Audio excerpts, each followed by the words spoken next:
Bismillahirrahmanirrahim. Assalamualaikum warahmatullahi wabarakatuh. Apa kabarnya sahabat-sahabatku singkat misteri dimanapun kalian berada? Semoga kalian semua selalu dalam lindungan Allah SWT.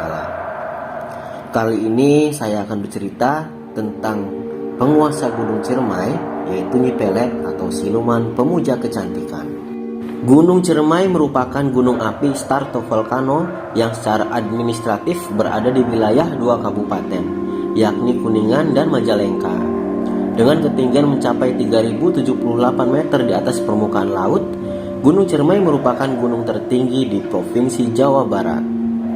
Gunung Ciremai termasuk gunung berapi kuarter aktif tipe A, yakni Gunung Merapi magmatik yang masih aktif sejak tahun 1600. Selain itu, merupakan gunung berapi soliter yang dipisahkan oleh zona sesar Cilacap Kuningan dari kelompok gunung berapi Jawa Barat bagian timur. Kelompok gunung berapi tersebut meliputi deretan Gunung Gulung Agung, Gunung Guntur, Gunung Papandayan, Gunung Patuha hingga Gunung Tangkuban Perahu yang berada di zona Bandung. Letusan Gunung Ciremai tercatat terjadi sejak 1698 dan terakhir kali terjadi tahun 1837 dengan selang waktu istirahat terpendek 3 tahun dan terpanjang 112 tahun. Di balik aktivitas serta pesona dan panorama alamnya, Gunung Ciremai juga menyimpan cerita yang hingga kini masih dipercaya masyarakat sekitar, termasuk para pelaku supranatural, yakni terkait keberadaan Nyi Pelet atau Nini Pelet. Dari cerita yang beredar di kalangan masyarakat sekitar Gunung Ciremai, Nyi Pelet digambarkan sebagai siluman penguasa dan penghuni Gunung Ciremai. Nyi Pelet adalah sosok yang sakti, khususnya dalam percintaan. Kepercayaan masyarakat sekitar terhadap keberadaan Nyi Pelet di Gunung Ciremai dibuktikan dengan masih adanya sejumlah pantangan bagi siapapun yang hendak mendaki Gunung Ciremai jika tak ingin terjadi hal-hal yang tidak diinginkan selama pendakian. Mulai larangan kencing sembarangan, mengucapkan salam, hingga menginjakkan kaki ke tanah sebanyak 3 kali. Lalu siapakah sebenarnya Nyi Pelet ini? Mengacu pada cerita turun-temurun di masyarakat, Nyi Pelet mulanya sebenarnya perempuan biasa yang menguasai ilmu aliran hitam.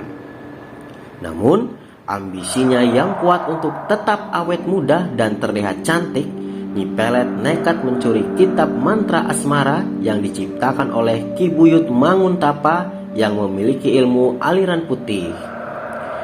Kitab mantra asmara berisi berbagai ajaran tentang asmara dan cara memikat lawan jenis. Salah satu ajian dari kitab mantra asmara yang sangat terkenal yakni Jaran Goyang. Ajian ini mengajarkan ilmu menaklukkan hati seseorang yang diincar atau yang lebih dikenal dengan sebutan pelet.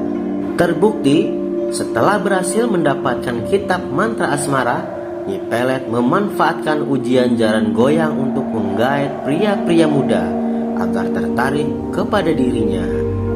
Meskipun Nyi Pelet sudah berusia ratusan tahun, namun berkat ajian tersebut, dia terlihat masih sangat muda dan menarik, hingga membuat banyak lelaki terpincut. Padahal, pria-pria incarannya itu hanya sebagai tumbal, agar kecantikannya tetap terjaga. Setelah puas mempermainkan lelaki yang diincarnya, Nyi Pelet menghabisi mereka. Para lelaki hanyalah sebagai sarana agar dirinya tetap terlihat cantik dan awet muda. Mengetahui kitab mantra asmara ciptaannya disalahgunakan oleh Nyi Pelet, Ki Buyut Manguntapa lalu mengutus salah seorang muridnya, yaitu Restu Singgih, untuk merebut kembali kitab pusaka itu dari tangan Nyi Pelet.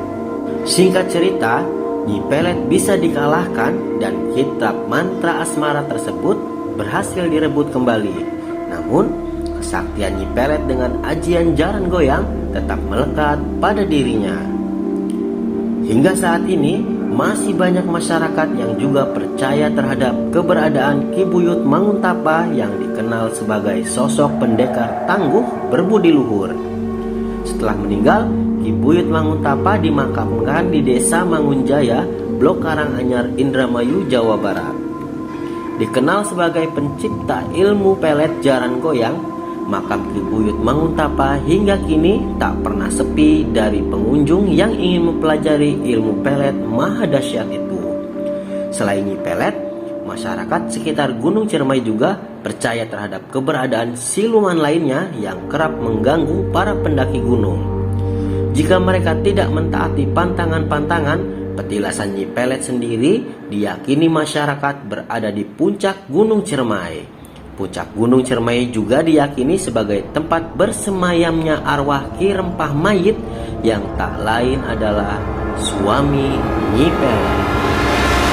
Terlepas percaya atau tidaknya dengan mitos tersebut, tidak bisa kita pungkiri juga bahwa mereka yang tak kasat mata selalu hidup berdampingan dengan kita, walau beda dimensi. Perkuat iman dan ibadah, tetap sopan dan halus terhadap sesama. Jika kalian suka dengan cerita ini, dukung terus channel ini dengan cara tekan tombol subscribe, like, dan komen agar channel ini tetap semangat untuk membuat episode-episode selanjutnya. Terima kasih. Wassalamualaikum warahmatullahi wabarakatuh.